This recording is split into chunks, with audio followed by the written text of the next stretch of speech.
The President of the United States is the most powerful man in the world. The United States has the biggest economy and is the greatest superpower that has ever been, that has ever existed on the planet. And there are up-and-comers. This video is not about that, but there are concerns because we are, well, some would say we've just had an election. We've just had an election, and typically, traditionally in the United States, the results of those elections result in the following day, everybody knowing who won. And that tradition is some are trying to stick with that tradition. Let's just say there is never an actual president-elect until the certification of the electors. So our process is not a popular vote. It's not the most votes wins. It's the states. The most state electors. The president is voted by the electors, not the people. And those electors don't cast their votes until like December 14th. And that's maybe internationally people have no grasp on that and what that means, but that is our constitutional process. And the reason people use the term President-elect, and why am I talking about this? I'll get how it relates to sovereignty for Artsakh, to this channel. It does. I'm talking about this for a reason. But before I continue, share this video, subscribe. It's going up. I just have to remind you, some people don't think about it. They watch a video and they move on. But if you're engaged in this, if this is important to you, you should share it with other people because the numbers are going up. Our numbers have just been going up in the right direction, and it's because of you. And if you want to be involved and be a part of that, then you can. And I also have an email address, TalesOfTruthVlog@gmail.com. It's in the description below, and you can reach me personally if you have something you don't want in the comment section. You just want to talk to me. But the reason I'm talking about the U.S. presidency is I'm kind of a political junkie. I kind of follow that stuff. I mean, I do follow it. And I don't know what is the actual outcome is going to be. I had a commenter on one of the videos asking, will Biden be good for Artsakh and Armenia? And I'm going to do more on this. Maybe this will be a series. We actually don't know if Biden is going to be the president. It looks that way. It seems that way. And the media is saying that he already calling him president-elect, but he's not.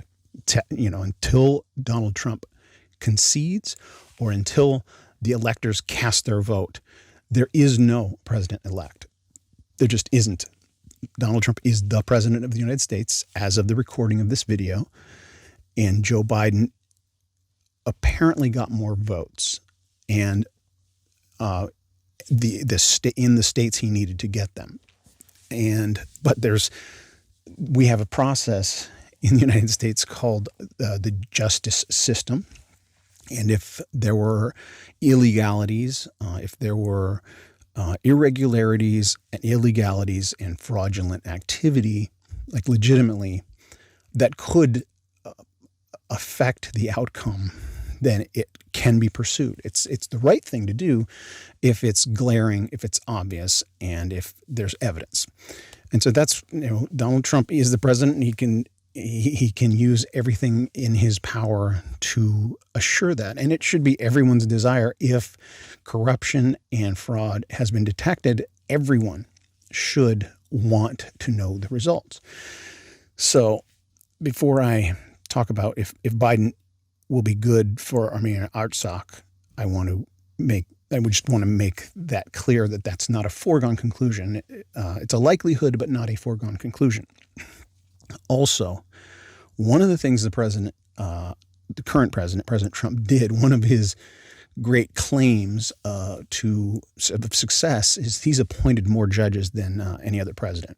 He's appointed more judges at all levels to the courts. There were vacancies, and there shouldn't be vacancies, and every president leaves vacancies when they go out of office, and he's done his best to fill those vacancies. And so that being said, multiple lawsuits being filed could go his way if those judges are partisan, or if those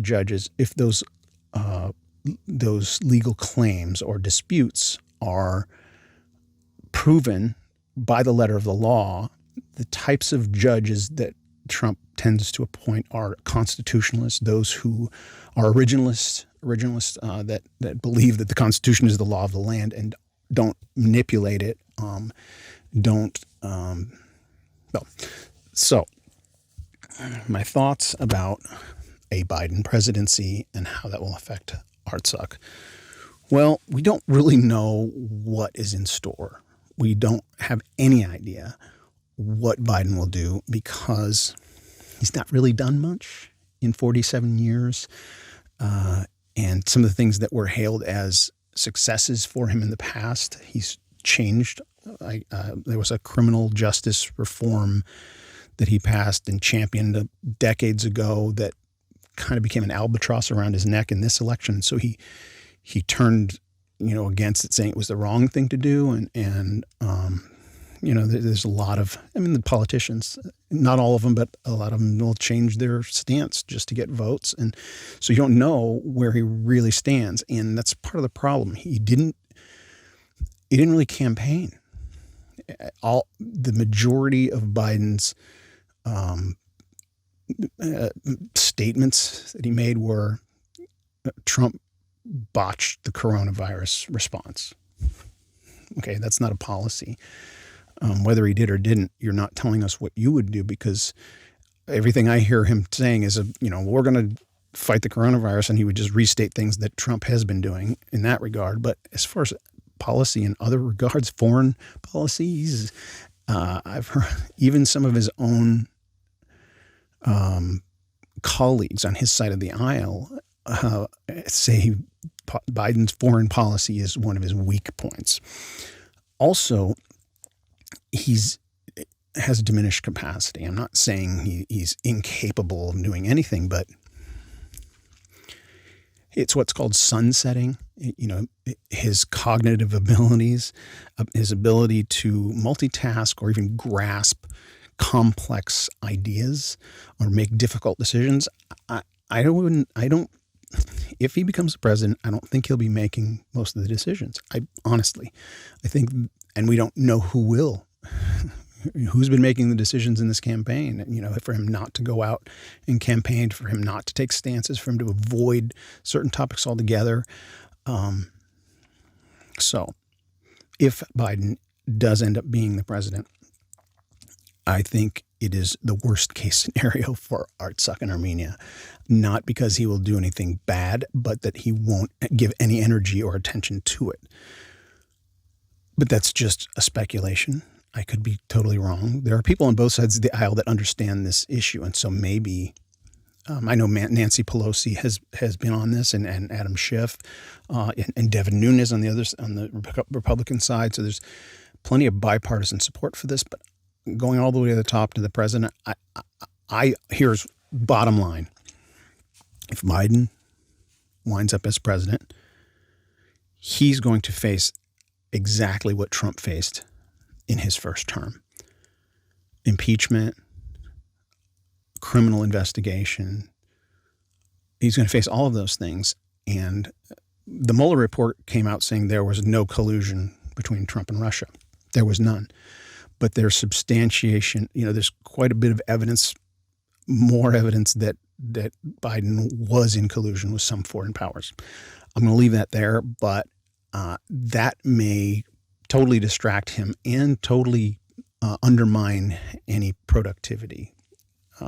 It hurt Trump, being attacked and targeted and sued and investigated. He wasn't as productive as he wanted to be, and I imagine it'll be the same. Just from the other side,